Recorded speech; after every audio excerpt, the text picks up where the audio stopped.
business cards. Ugh. I love business cards. Why? Why do you love business cards? It's tangible. I can feel it. I can touch it. It's tangible. And I hate them. So we're going to talk more and more about this because this is a super deep dive. And this is an extension of episode 18. So we're going to talk about that more during this episode of Network Today, where we take you from... I don't know where. We're going to have good bloopers. Yes, we are.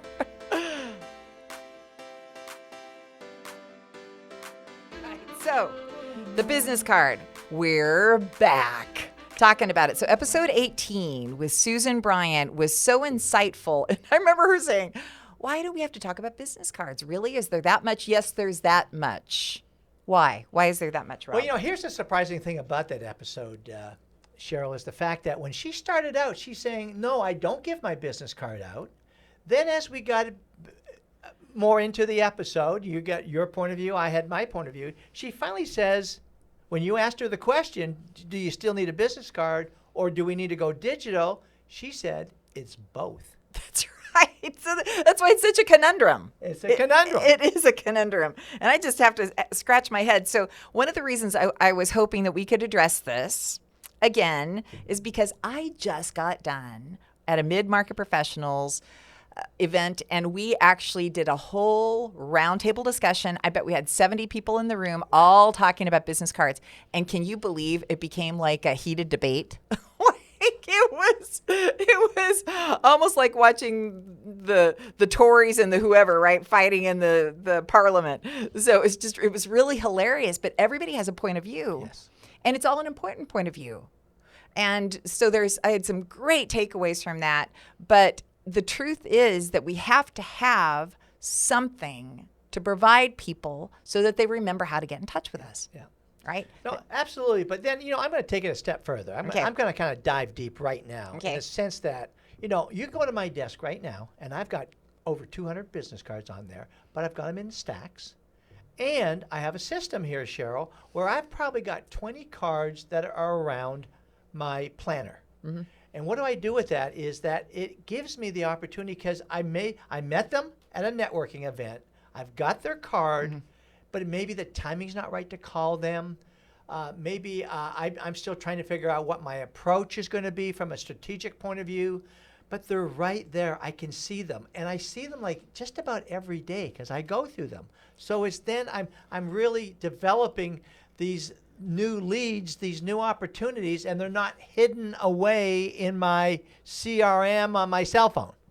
Okay. I'm trying to imagine how you're trying to run your day and you're counting your business cards. One. You really do go through them? I do. I do, one at a time. Here's what mine do. They sit across the room in 12 different stacks of and there's no rhyme or reason to them. It's just however I could stack them without them falling over. And they just look at me. Just look at me. I don't like business cards. And it's crazy. I know the need for them. I have them myself. But I know you love business. You love to touch them. You love to feel them. You love to count them. You love to.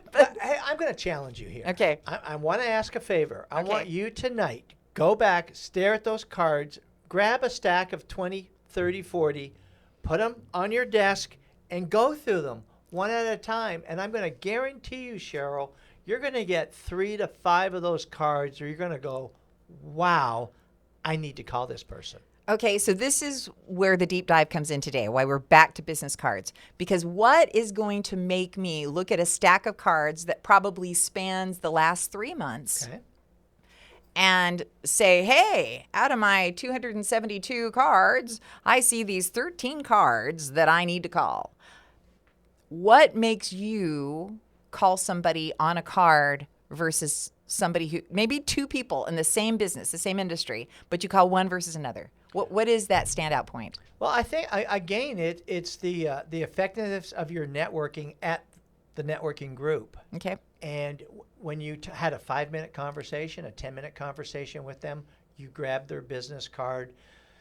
Why I pick it up 2 months, 3 months later is because they said something that I forgot about, and then by picking up their card, boom, I get reminded that, yes, I need to call that person. I need to set them up with Sheryl. I need to refer them to Joe. Or I need to set up a one-on-one because they were very interesting. So I've got several options there. And that person impressed me at the networking meeting. And I just dropped the ball and put him in the stack.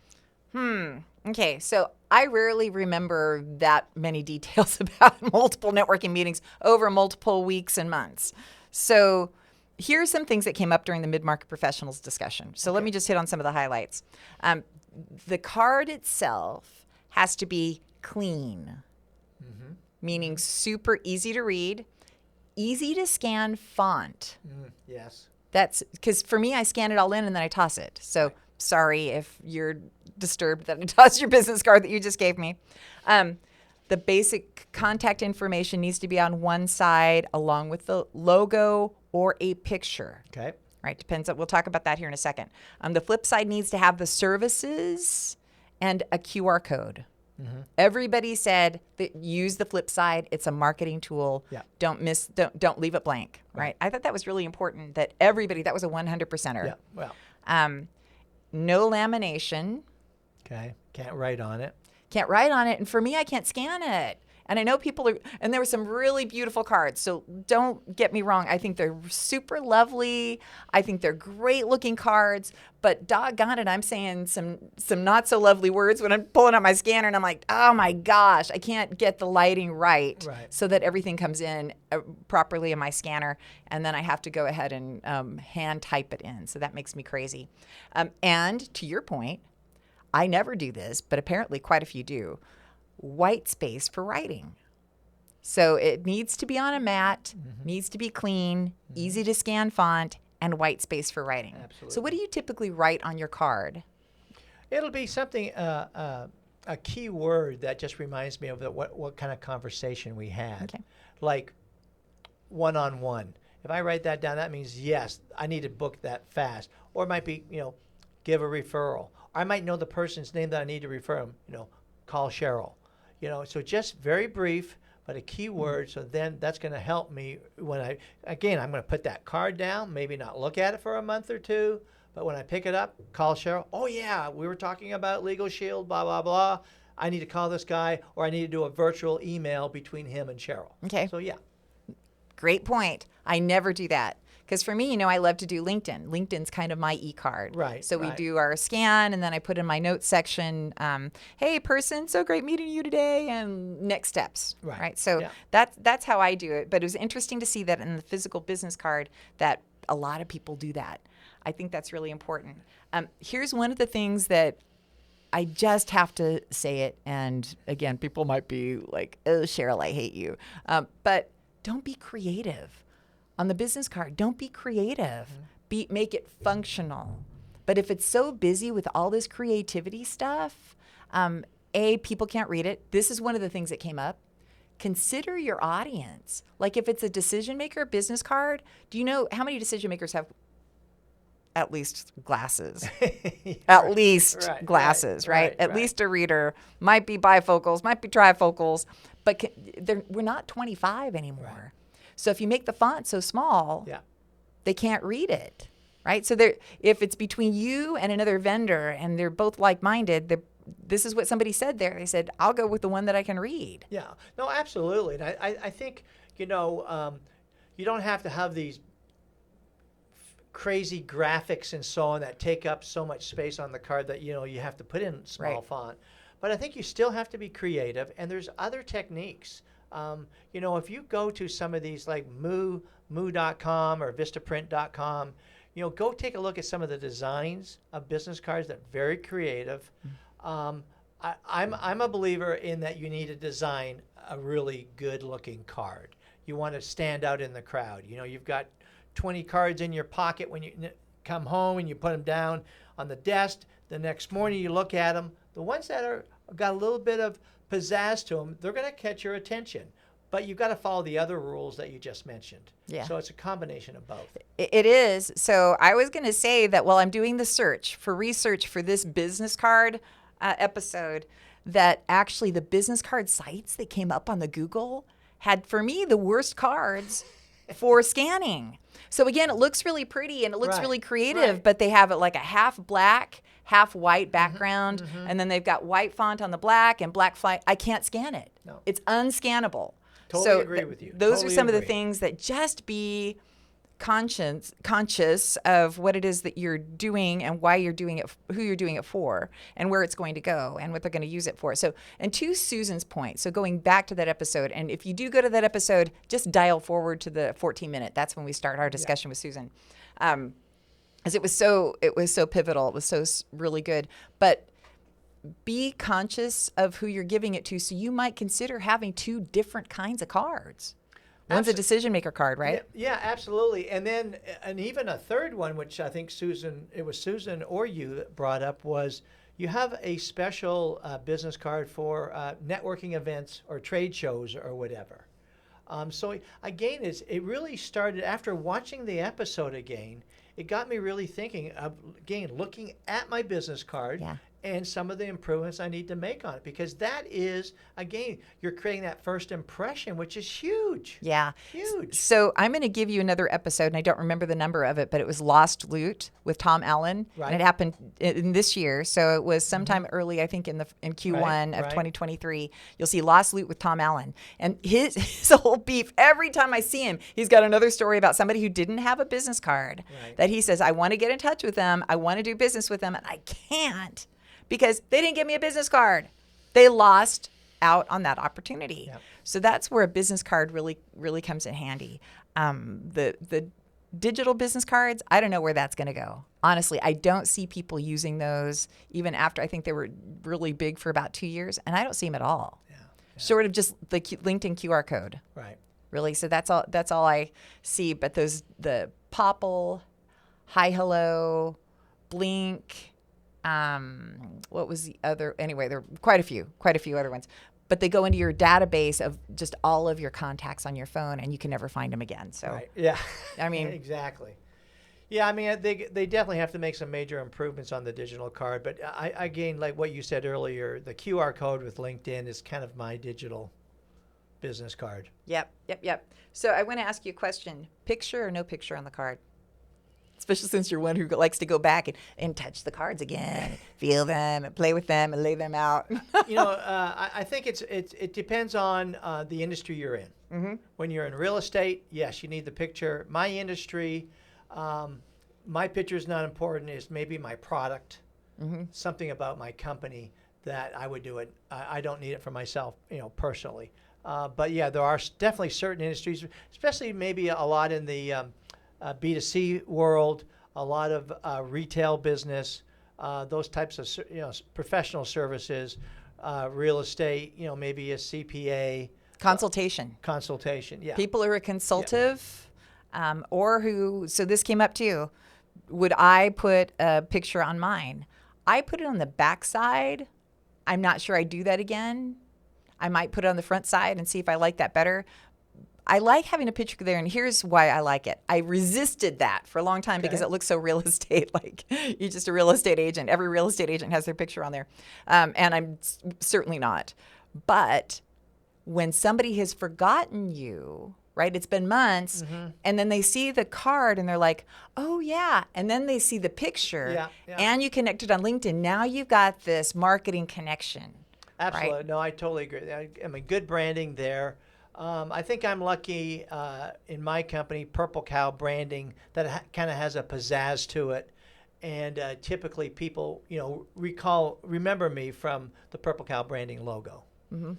But what if they didn't? I mean, would you get greater play if you had your picture on there? Well, actually, I do. On Purple Cow branding, I do have my avatar on there. Okay. So, yeah, I do. So I do have a picture on my business card. My other company, I don't. Okay. But I do. Because here was another thing that came up. If you have your picture, it kind of looks like it's not a big company. That's the other thing people brought up. Okay. They said it looks more like you're a one-off. You're I can't even say it, a consultant. You're in a consultation role.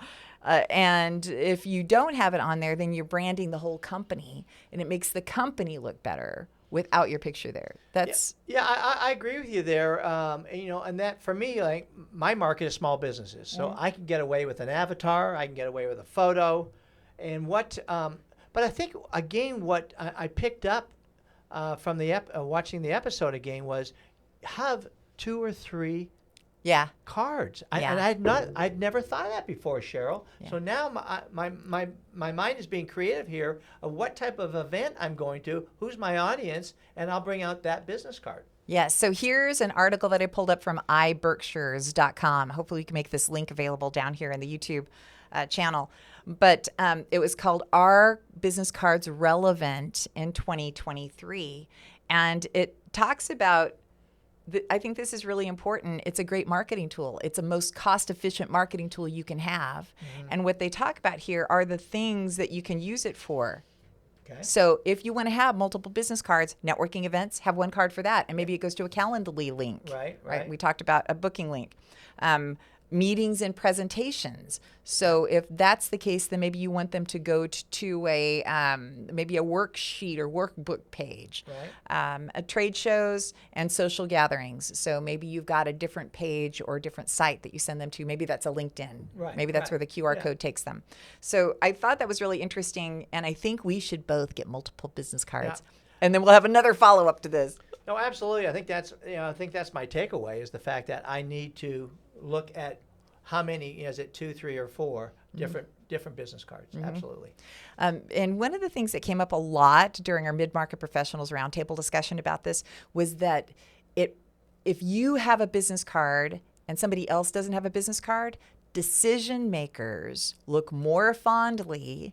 It elevates you in their mind if you have a business card and the other person's like, oh, hey, I'm out of a business card, right? You never know. Right. No, good point. Right? Mm-hmm. Who's going to be there? So I think that it boils down to, and this hasn't changed since Susan Bryan's episode 18, and that is you got to have marketing tools, and a business card is one of them. The LinkedIn QR code is another. And if you, by golly, still want to do the e-card, then do it. But make sure you have those other touch points, because people like Tom Allen will love you forever, love you a long time, and spend many loots with you. So that's the goal. So if we're here to take you from meeting people to making money faster, then that's a goal to get you to making money faster. Don't be without that touch point. Yeah. And by golly, here's another thing too. If for whatever reason you're like, my cell phone blew up on me, my dog ate all my business cards, I'm at a networking event because I had to be here, make sure you get everybody's business card and you follow up with a handwritten note and or an email, right, with your business card in it. Yeah. Right. Here's my contact information. I'm following up. So at least now there's a follow-up touch point. Right, instead of hoping people remember you. No, absolutely. Again, is that put time into designing your business card. It's a great first impression. It's a great marketing tool, and it gives people that lasting impression. That's right. Okay, so I'm going to ask you, I know we got a second left here. What do you think of the poker chip business cards? I think they are the coolest things in the world, but I'm not going to invest in the poker chip. I think they're cool too. I think they're a cool marketing tool if you want to sponsor a poker tournament. I think they're a really cool marketing tool if you're sponsoring a golf tournament. You want to make them the place marker, right, for the ball. Right. But I don't know what to do with them. Yeah.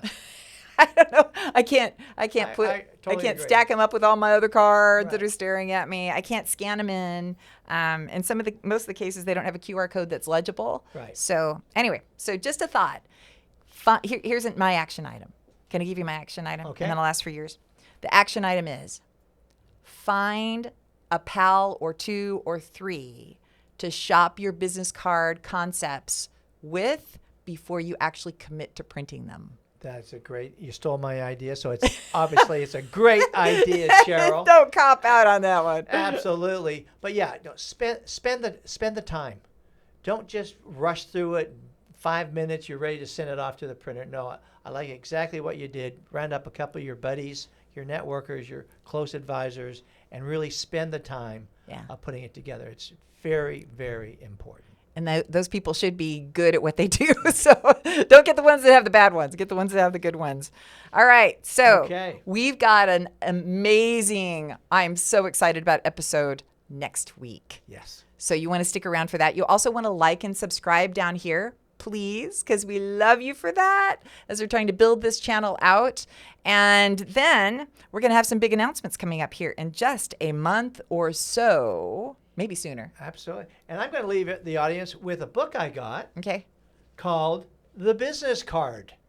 And it's about how a few words on a business card changed a man, a company, and a community. It's a business fable. It's a short read, and I highly recommend it. Come on down to Rob's library. All right. And we're going to be back with some other great episodes next week and beyond, some big announcements. So this is Network Today, where we take you from meeting people to making money faster. All right. I can't wait. Here we go. Let's have another great week, my friend. You got it, Sheryl. And we'll see you next week.